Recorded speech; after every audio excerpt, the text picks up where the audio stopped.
Hey everybody, welcome back to another episode of the Shed Organics Show.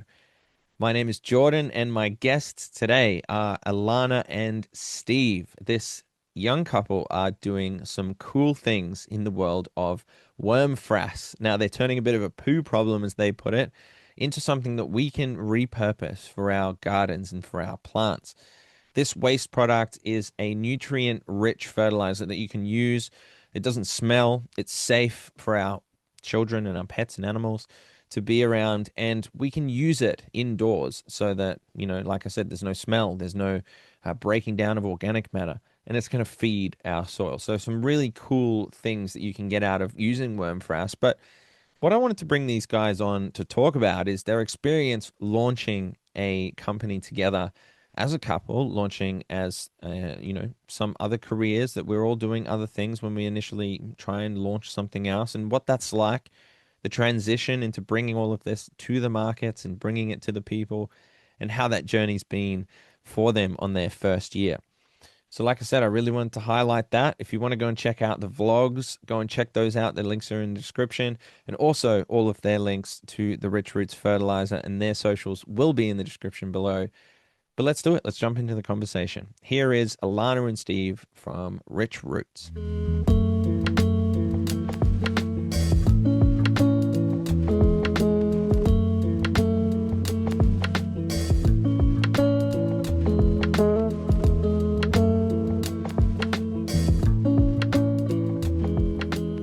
First year in business, right? Is this the first business you guys have done together? Yeah, Yeah. First business ever?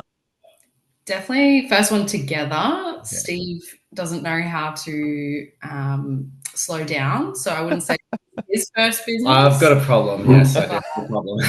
yeah, But first together. yeah, first together, and it's been going pretty good. And they always say don't open a business with your partner, but I mean, I don't know how you feel. I've been enjoying it.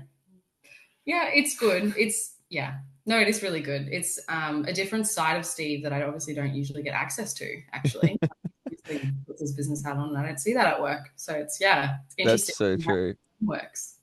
That's very true because presumably you guys, when you're getting a business off the ground, as I have been doing as well, it initially isn't going to be earning you a huge amount of money that you can just go and jump straight into it full time, right? And I presume you've come from other jobs, careers, and things, and kind of gone, this might be somewhere where we want to move into.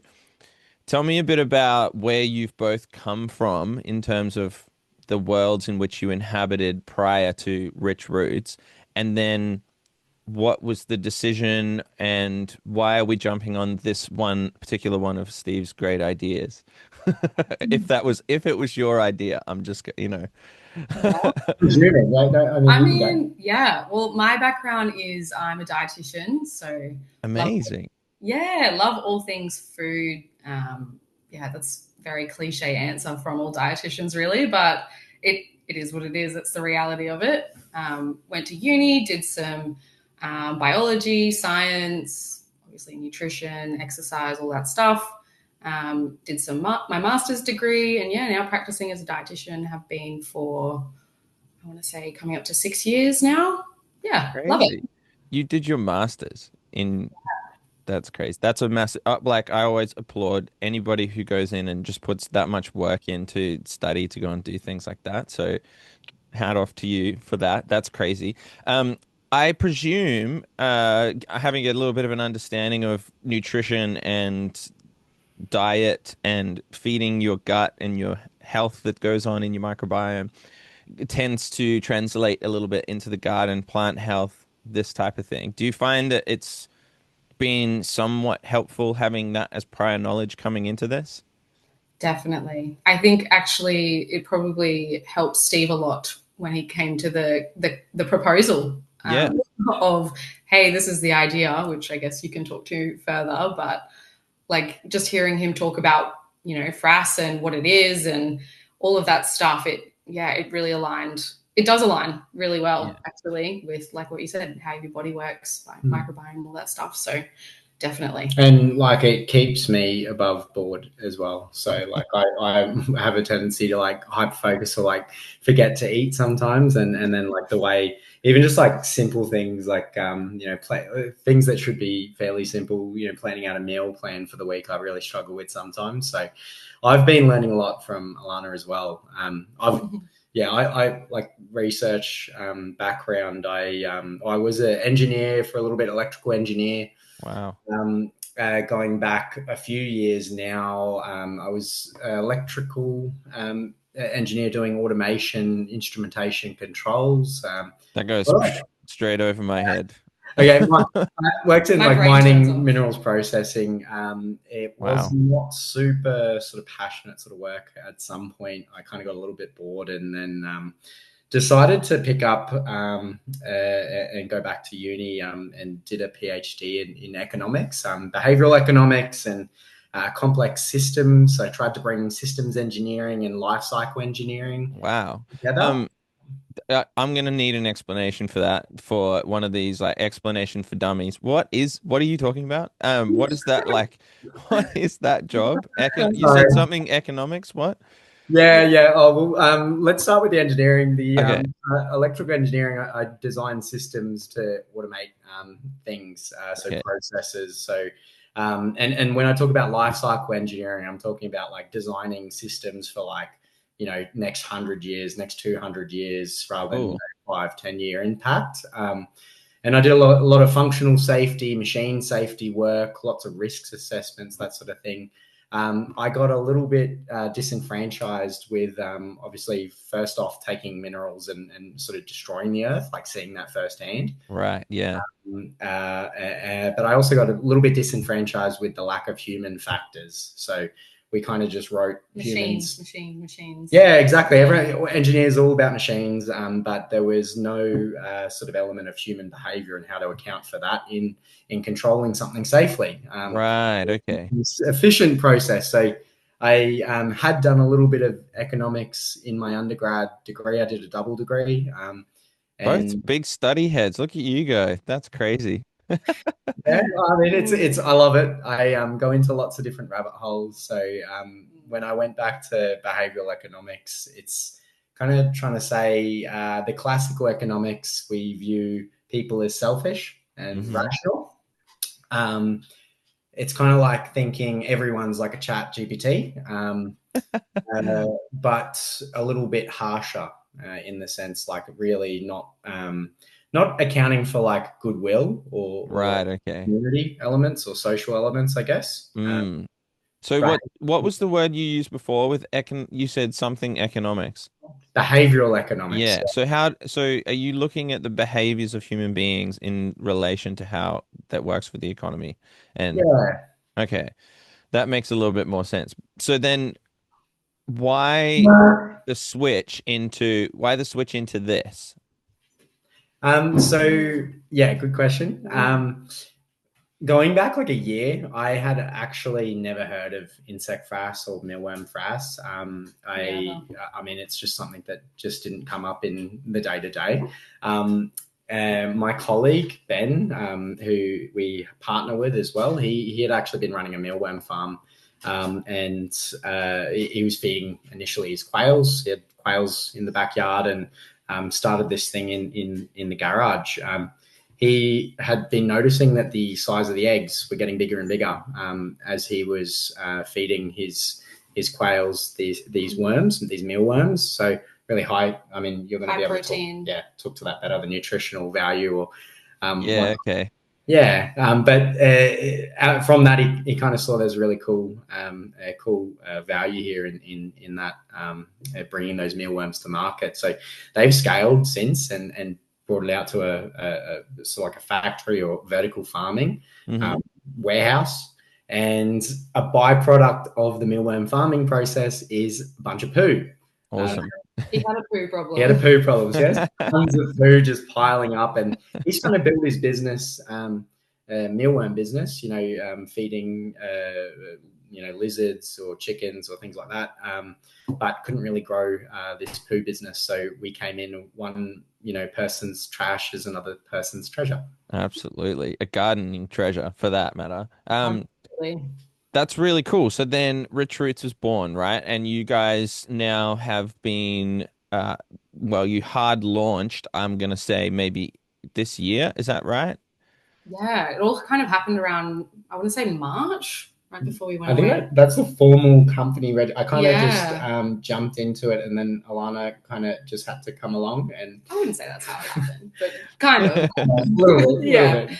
Yeah. No, I think it just made a lot of sense. Like talking through what Frass is, the value of it. We're not exactly the most avid gardeners. We wouldn't call ourselves gardening experts or anything like that. But, we get out into the garden on the weekends when we can, and we grow a few herbs here and there. And, we really enjoy that part of life. And I guess like we get confused when we go to Bunnings to find out what the heck are we supposed to be doing with our plants. Yeah. And I guess that's another really positive thing that's come out of Rich Roots is like talking to people like you and, the customers that we meet at the markets and things like that. Like everyone is so knowledgeable and super friendly. And we're learning so much as well, which is great. But it just made a lot of sense, really, to us. Yeah, and I think like one of the cool things was, we got chickens, we got the dog as well, and something that really appealed to us. Ben's telling us about this great fertilizer you had, but we'd been using like weed and feed on the grass, but then we got to lock the dog away, lock the chickens away for the next couple of hours, wait for it to dry out, then allowed to go out and pick around. The cool thing here that we really liked was it's all safe, in that sense. So safe kids, pets, that sort of thing. Yeah, I really rate that. And the fact that like the product itself, and I should quickly note that we've obviously had the pleasure of meeting in person a couple of times, and it's on record on a couple of my vlog videos. So I suggest people can go check those out. I might link them down in the description of the show. So they can go check out and see your stall and see the actual product itself and having a little chin wag together at the time. But the product itself is really such a simple and there you go. Beautiful. Little sachet. Earlier. Yeah. Amazing. Yes, it's like it's just no smell. Like it's really, really it's not dusty either, which is a big problem with some of the things that I use a lot. So it's really easy for people to just get in and throw in and not worry about anything in terms of, like you said, safety for kids and animals and that. Now looking sort of forward, are you guys are doing a lot of market stalls and you're doing a lot of festivals where we met at, like I spoke about before. What's that experience been like for you jumping into markets and being in person and having this whole thing? Because I'll just give you a little bit of a story from my end perspective first. Uh, I actually had probably one of my first major stalls at the Queensland Garden Show this year. And what I found out with the stall is that there's a lot of preparation that goes into putting on a stall for the weekend. Okay, you're doing so much prep weeks leading up to it, getting all the products organized and making everything look pretty, etc. But then also doing the whole show, traveling there, being there all weekend, speaking to so many people all the time, and kind of, getting exhausted with your social battery, all of that kind of thing. But also learning a ton at the same time. I found that it's this really it's really fulfilling experience because you get to go and then meet all these amazing people, help people out, try and share interests and all of that. But it's a little intense in terms of setting up and getting organized and that kind of thing. Tell me about your experience coming into this. Do you relate to any of that? And then also, yeah, what was the decision like to start with markets and garden fairs?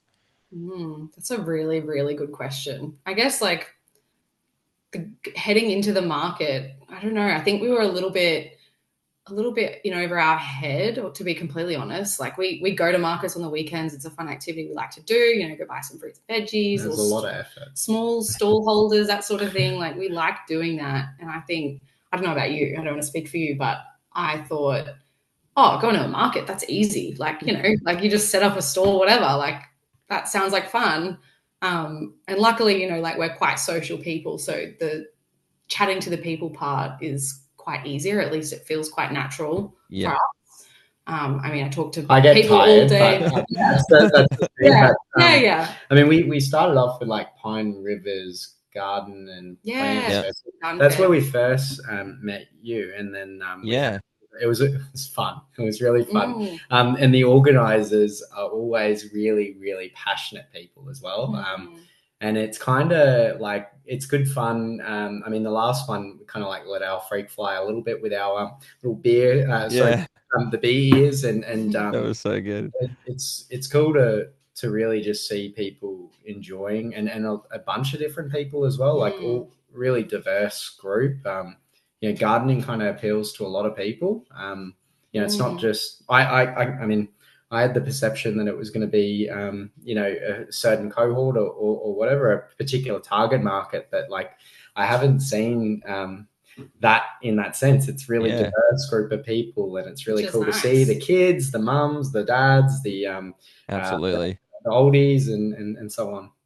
Yeah, that's really cool, guys. And then diving into it, like you said, we met at the Pine Rivers one, so I'll put that down so you can go and see that. Like we probably had a lucky day because it was supposed to be raining again at that one, and it was like really nice. But like going and chatting to all the stallholders, like I do, you get a sense of the types of people that can do this, and they go out there, and like you said, you've got this passion for talking to people. You find it easy. You can go and socialize, and then you work off each other's energy a bit, right? And you can get inspired and learn so much. Is going back to the decision to go to the market? Yeah. Why that over, say, something that I do as well, social media as a massive thing? You guys are on social media, so I don't want to like say that you're not, but um, why the push to go in person? Is it something to do with the connection, seeing faces, immersing yourself? What's that thought? I guess, yeah, all of those things really, like going straight to the source. Like I said before, we're not avid gardeners, but we dabble, and we figured the kind of people that are going to like our product or want to engage with our product, try our product, are going to be people similar to us. And we like going to markets. We like, going to these sorts of things. So we figured, why not actually immerse ourselves with the type of people that we're hoping to, engage with. So that was the main thought. Yeah, and like part of it's like even just learning the language, learning the knowledge, all the local knowledge, with all these really smart people. They know a lot more than us most of the time. Well, we're trying, we're learning, Yeah. but it's cool to hear what works for them, what doesn't work for them. What could be done better, what they like about us or the story or whatnot, and even just hearing from other stallholders as well. Like we've been fortunate enough to meet some really cool people. You for one, Thank you. but our other neighbours, we just happen to keep getting the luck of the good weather and then the good stallholders and neighbours, and going around and meeting other people and hearing about what has worked for them and what hasn't worked for them. And it's been really interesting. The last one we went to, the Botanical Bazaar, in particular, like who are we talking to? Well, even just like the workshops, like we're trying to tag team, sneak Yeah. things. Like we are lucky in that sense that we've got each other to work around. But yeah, like being able to actually go and listen to some of the talks and learn some things, and And I'm going to toot your horn again. Like Thank I you. said it on the day, but honestly, like one of the best talks I've ever heard. When the way you're talking about, again, something that we're really passionate about, that system level change. We're talking about, what you're doing today impacts the next 10, 20, 30, 40, 100 years. Like it's going to be around after us. Yeah. And I think that a lot of people clued onto that, and have really similar mindsets. And again, just hearing what works for these different people in different areas. Really cool to learn from. I totally agree. When I was doing those workshops, just having people, in fact, just in general, going around to these things, having people come up and have these conversations and say, hey, this is what I'm doing. This is my situation. I've got a bit of shade, or I've got 10 square meters. I think myself, a very creative person. So having the idea of being able to jump in creatively, I think, with these people in thinking about how they want to cultivate their space is really exciting to me. And then working off these natural systems, the great natural technologies that are out there, it's just observing and then reapplying that same knowledge in our own gardens and ways. You've done it in a similar way by repurposing waste. Like energy is always energy in the universe never really goes anywhere. It's repurposed into something else. The same as what we see in our carbon cycles and all of these types of things. It's recycled. So you're doing the same job. This would probably end up binned somewhere, or he's got a poo problem. He doesn't know what to do with it. So you guys are recycling that and then turning it into something where people can then go and grow plants and stuff. And meeting all those people, like you said, getting to understand their stories and what they got growing, and it gives you a bit more of an understanding or scope of generally what's out there, and being in person with those people, you're connecting one on one. And Mm. I think that for me is the best thing to scale, or I hear this term, scale the unscalable, where it's that one-on-one time where you're talking about that situation and how you can help that person. That's so much more valuable of an investment into them and their project that you then get out of, I suppose, by reaping the benefits of them talking about how helpful Alana and Steve were, at the weekend. So that kind of thing is really important to me. Do you see yourselves taking a bit of a journey towards, um, let's just say, more of this type of thing where you're interacting with the community and bringing yourselves out there? What sort of thinking are you having with the future of Rich Roots in terms of community and blah, blah, blah? Big Mm. question and lots of context, but Good I question. mean, I have. Oh, you want to go first? yeah, I mean, I've kind of felt a little bit like, I mean, even just, we've seen each other a couple times, but like, as I'm getting to just learn and hear from other people, learn how to talk, sometimes even like in the language, the garden language, and yeah.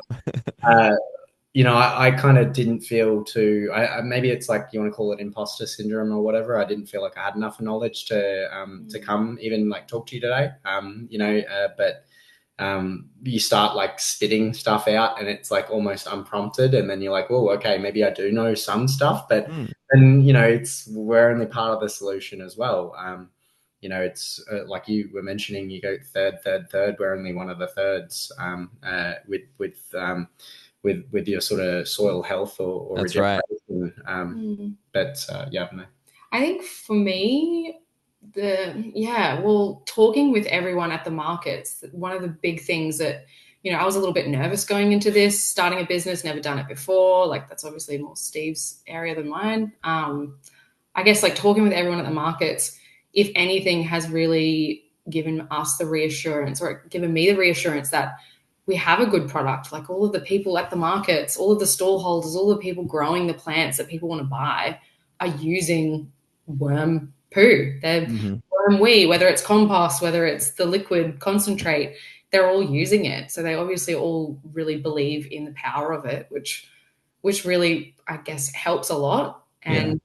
And knowing that our product is different in that it's a little bit more accessible to people that don't have capacity, don't have time, don't have the resources or the space or whatever it is. You're living in a unit or an apartment, or I don't know, you're a busy mum, you don't have time to garden on the weekends and figure out how to do composting. Yeah.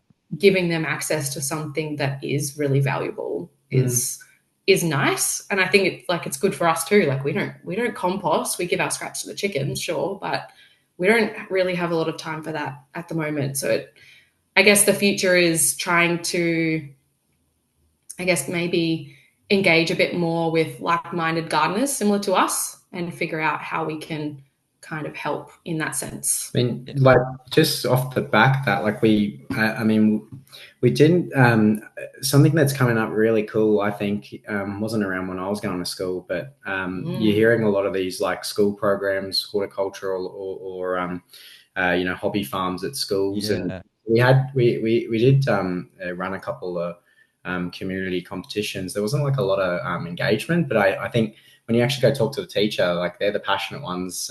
Passion comes in very strong over and over again.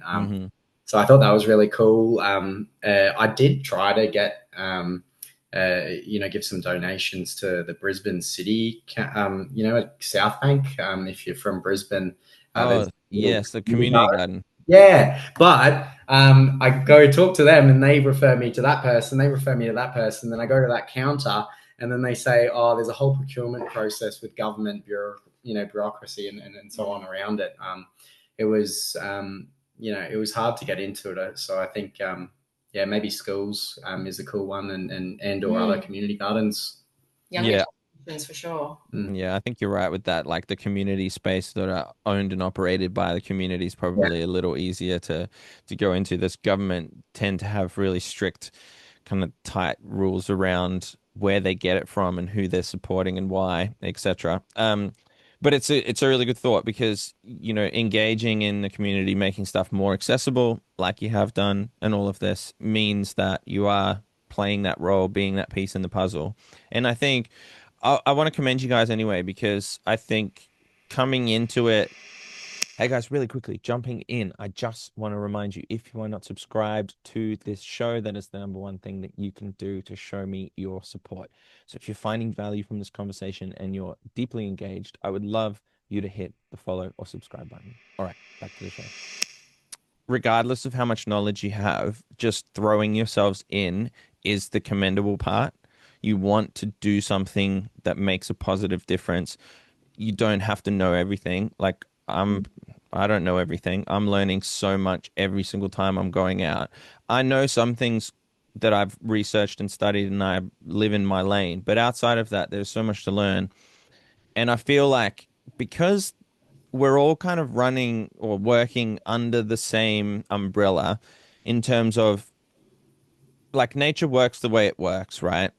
So we're all using the same information. It's not like someone has a necessarily better way of doing it than others. It's nature's way of doing it all the time.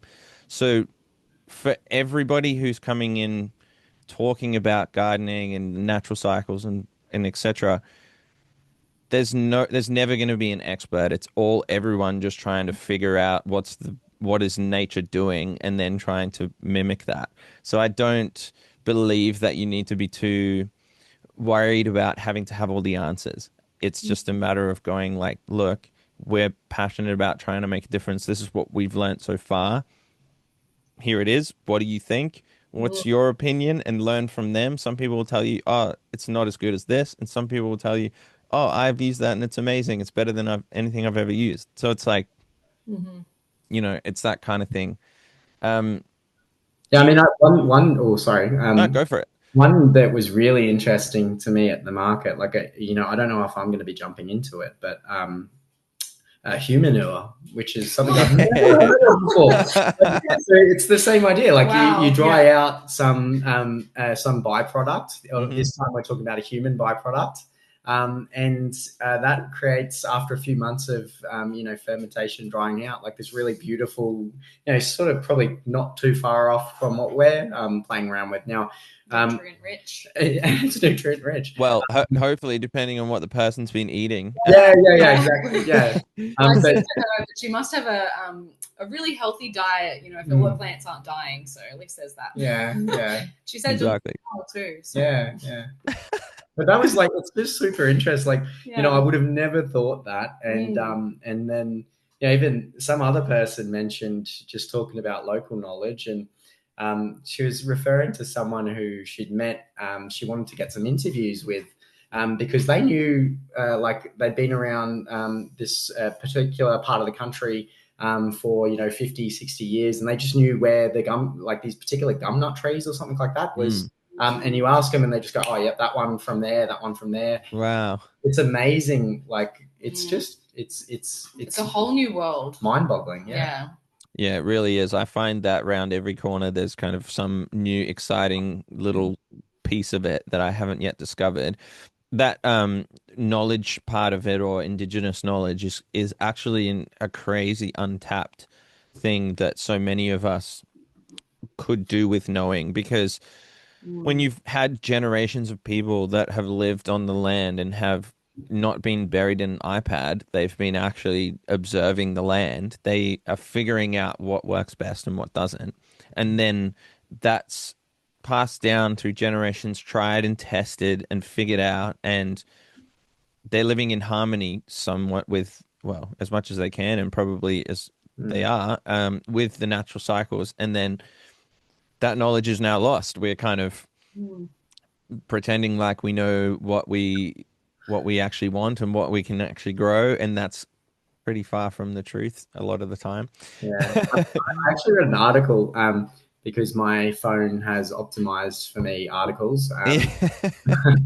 Or is it me optimizing anyway?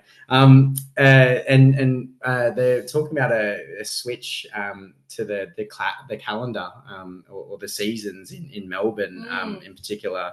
I can't remember the local group off the top of my head, but they're talking about like a 6-season calendar where you got wet summer, dry summer, wet winter, dry winter.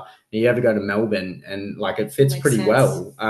True. And that's not just like that's a 6-season calendar. We just adopted the European calendar, and we thought that, hey, let's push that worldview over here and see if it fits, and maybe it doesn't. Well, I don't think it does, like, simply because Brisbane winter is better than a lot of summers in a lot of places in the world. So you can't really call it winter. There's no snow, there's no cold. But anyway, I mean, yeah, it's true. We are in jumpers, here. like we are in jumpers right now. Yeah. You're right though, and I saw that similar thing too about how that with the indigenous knowledge, they're looking at the seasons started by certain observations. So when a certain flower might come in across the land, that's when this specific season has been signaled.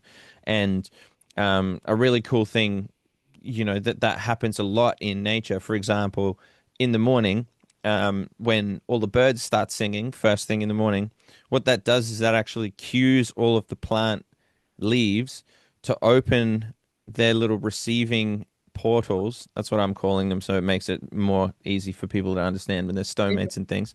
They open up and they're allowing the transpiration and the most bringing in of that, I guess, getting the nutrients and things. So if you're foliar feeding and all of this, you can spray in the morning. It's really good when the birds send the signal to open up those things in the morning. And they do, and they drink it in, and then once the sun gets a bit too hot, they close them all up again. But that's a good example of natural cycles signaling things. There's, like I said before, certain flowers that flower at certain times, which trigger birds to start breeding or butterflies to start coming in, etc., etc. There's so much that goes on. Guys, I want to take a little pivot back to, I guess, the starting of a business together, and the idea of kind of double clicking on what you said earlier about, they say don't work with family or anything like that. Now, like, honestly, I don't need to know too much about it, but all I want to know is what's life like now versus what you see life being like in the future if Rich Roots keeps going. For example, right now you have your own jobs. You disappear off during the week to work on various different things, and then presumably you come together of an evening like this or on the weekends and do some work on Rich Roots, which is exactly what I do. But what's it going to be like if you're if the idea is to be Rich Roots full time? Well, maybe you're not, because you want to keep going with your dietitian and electrical. I'm just going with electrical engineering, because I can't think of what other economical thing you were doing, Steve. But what's it going to be like if that keeps going? Short answer is more time outside. Yeah, I mean, I honestly, I hadn't really thought that far ahead. I kind of just liked the thing, liked what That's fine. what it was, and where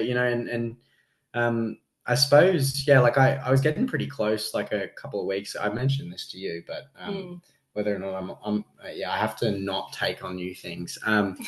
But I was close to quitting, and the hustle bustle stress of 10 different projects, whatever, and then taking up horticulture. And I joke about it, but I'm kind of like still like, but no, now I like permaculture. I found out what that means, which is, again, systems, ecosystems, and ecological modeling. Like I'm coming back to coming in with like infection. Okay, I can't go too much into it, but infectious disease modeling was a part of where I was coming into. Like COVID came up. Yeah. And, You would definitely suit that kind of thinking, like permaculture systems and like big systems like that. A guy who had on the podcast who I can't stop raving about is Eric, and he is from United Nature's Design. So go and check out his episode, Steve. You'll love that kind of thing. But I guess like the question before relates to what's I need to put it into a nice, easy question. What's it like trying to have to navigate something that you have a joint vision of trying to bring something to life, and sometimes one of you is going to feel like your way is better, and another time the other person's going to think that. Obviously, you're going to have to come and meet in the middle some way and do this kind of thing. But how do you separate the business thinking and that type of thing to when you go, okay, let's cut business thinking and sit down and have a meal or go and do something? You know what I mean? Like, Yeah. how do you do that? I think we're still figuring that out, to be honest. We've definitely got some systems and ideas and things that work for us. Like, for example, one thing that we do to try and separate work and life is we go to a cafe for our Rich Roots meetings, have a coffee, Cool. make it fun, separate it out of the home. It actually feels more productive, less distracted by our dog and our washing and all of that other stuff. Love that. So that's something that we found really helpful. I'm also like an organization freak, type A personality. Queen, organization, Yeah. we'll call it.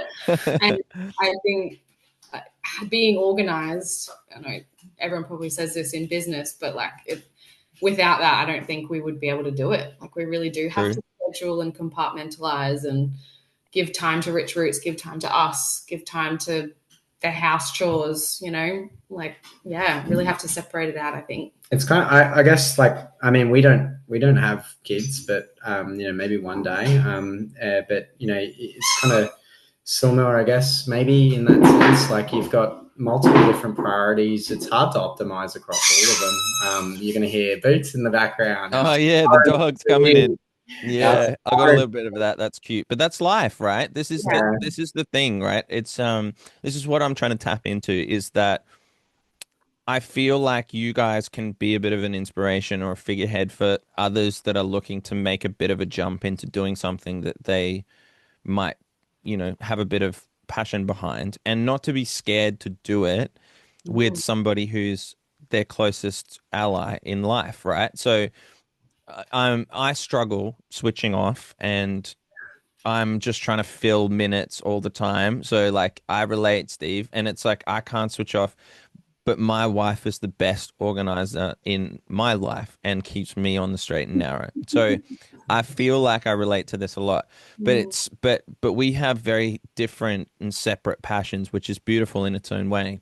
But I feel like when you have both of you working on the same project, especially if maybe it was two people that have lots of amazing ideas, it would be difficult to work it all out. And as you say, you're navigating it, you're figuring it all out. But it seems like you have a very complementary balance between the two of you. A sort of dreamer and a realist, maybe. I don't know. I'd say ebb and flow between both, right? We probably both take turns. True, that's true. Like I guess like part of it, we tried at the start. We were kind of thinking about, or me, maybe more me, like a bit being a little bit pedantic. Or I went down to my engineering days and then drew up like this racy matrix, so responsibility, assignment, consulting, and informed matrix, which is like trying to split apart all very the different businessy. Different roles, different business. So marketing, okay, you do that. I'll do the business or the logistics. But then we found that I opened the Google Drive and I'm like, what is this? Yeah. This is just beautiful. It's just cluttered. Like, what does this even mean? What is the point? And part of it, we're learning each other's ways. And part of it is like, even just, you know, I worked in a small business for the start of my engineering days, and you wear lots of different hats. And while that can be stressful sometimes, it's also a really good learning opportunity because you learn the whole thing. And then you take those skills into the next thing. So engineering somehow taps into worm poo. I don't know. And then research, I don't know. They all talk to each other. I think they do. I think you can get skills from so many different things and apply them in there. Yeah. But thank you for sharing that, guys, because I think that's a really cool little insight. And honestly, like, it doesn't have to be, like, it really doesn't have to be pretty. It's probably clunky a lot of the time. But I think that from what you've spoken about with all the benefits that you've gotten out of it and how pleasantly surprised you've been by how it's all turning out so far, I think it's a little bit of a testament to just throwing yourselves at the wall, seeing what sticks, trying to figure it out together. Like, yes, you're going to get irritated at each other's ways of doing things. I even get irritated at the way I do things, you know, and I need somebody like you, Alana, in my life to help me, like, keep stuff, you know, together. But like, you'd freak out at my drive as well, I'm sure. Like, I freak out at it. But it's like, you know, I desperately need to take more of what you are good at. And that's where having these nice teams working together, learning each other's strengths, balancing each other out, trying to go, okay, look, we tried this for a little while, didn't work. Let's pivot. Like, let's not judge ourselves too hard on the fact that that failed, because we're going to fail at a lot of things. We're figuring this out. We're pushing something up a hill. So I think, yeah, you guys can be a bit of an inspiration for everybody starting something. And I'm so pleased to see you guys doing this and jumping in, getting involved and trying to make something of it. And that's why I wanted to highlight it, try and wish you all the best with it. So yeah, lastly, I'm a little bit nervous about asking you this, Steve, to be honest, but let's start with Alana. What's top of mind for you at the moment? Meaning, when you're trying to figure out what's next for Rich Roots, what are you thinking about in your mind is important right now? That's a big question. Okay. Most important thing for us right now, I think, is consistency and definitely consistency and engagement. I think, like I said before, there's definitely people out there just like us, and it's just trying to find them. I think at the moment, like, we're a small business, we're obviously trying through the socials and the marketing and the actual markets themselves. I think, we're still figuring a lot of that out, but finding our people, which we're starting to do, like yourself. Yeah, you definitely are. I like that one, consistency. Now, Steve, what do you think? Oh God. All I'm saying is, the reason I'm scared to ask you is because, like, when my brain gets asked that question, I'm like, but I'm thinking about 1,000 things, not one thing. Like, I was literally about to say, which of those do you want? If I got to narrow it down to one thing, okay, like, I mean, one thing that it's been sitting on my plate for a little bit. I've got. Can I just? I don't want. Please. These packets, and it really annoys me. Like, we've put in Recycle Me, right? But as I've since found out, after doing a little bit more digging, Recycle Me, sure, to different countries' standards, but the Australian standards, while each individual part of that packaging is recyclable, I'm pushing that back onto the consumer to say, you got to peel this thing apart. It's a composite material. I'm in the market finding or still doing research to find something that's a bit easier to recycle and or compost. So it was that was a bit annoying, to be honest, because it was like, they said that it was, but then I found out it wasn't. So that's like a big focus for me at the moment. And then I suppose otherwise, like Alana said, it's just finding, the people, the people that, we can help, or that can help us as well. And getting out to more markets as well. We've got another one or two, I don't know, actually one more booked in, and we've got a couple more. I've got a worm costume that my nephew has been wanting to come along and wear and do Yes. arms, and we're going to find a good market for that as well, to get him involved, because he wants to. That'll be amazing. That's a good addition. I think that would be cool. Yeah, it's fun. Yeah. I honestly, thank you again for those answers. Really, really beautiful answers. Consistency is a massive one. I hold myself to a high standard with consistency, just trying to do something all the time. And as long as it's moving, right? It's moving in the right direction. Some days it's going to be one step back, but then you're going to have a few steps forward. I also think with the consistency thing and relating it back to what you guys were talking about with the markets, it's that scaling the unscalable. It's one person at a time. Like it's literally one person at a time. It's that you get caught up in kind of going, oh, I've got 100 followers and I just want to get to 150. And it's like there's already 100 people there that are following you. Let's engage with those 100 people and keep, just keep appreciating the audience that's already there. And then that next person, you put that effort in, meeting them at the market, spend the 10 minutes with them. Then that's the next person. Then it's the next person. One person at a time. And you'll build this with that consistency over time. It's like, there's so many just marketing hacks and advertising and how do you get yourself in front of people and stuff. And it's doing exactly what you're doing, but all the time for eternity as it grows, that's my view at least.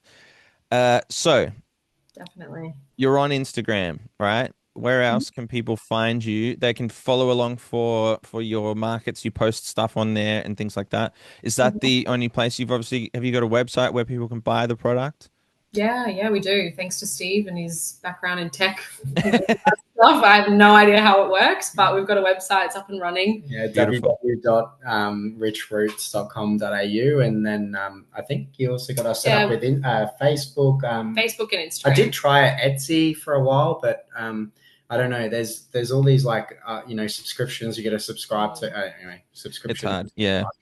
I think I'm hearing more and more about these live shopping type situations coming in with Whatnot, TikTok Shop, and eBay and things like this producing live shopping.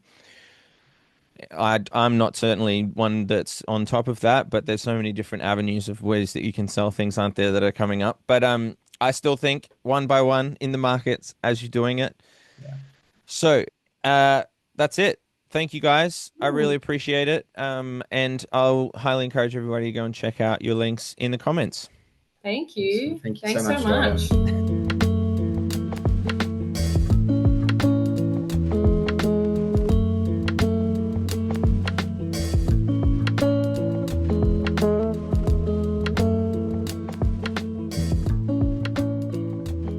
Wonderful. There we have it, ladies and gentlemen.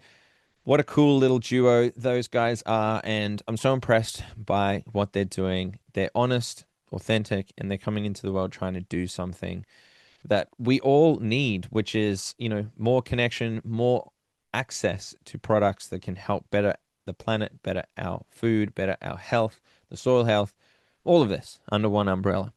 So I'm super thankful to them to come and share their story. I hope you found some inspiration from the episode. Remember, please go and follow and check out their links. They will be linked down below in the show notes. And as always, if you enjoyed the episode, sharing this around really helps the show. Leaving some form of a review, whether that's stars or some thoughtful comments on what you liked about the show, that goes so far in helping support me to motivate me to produce more episodes and invite more exciting guests onto the show.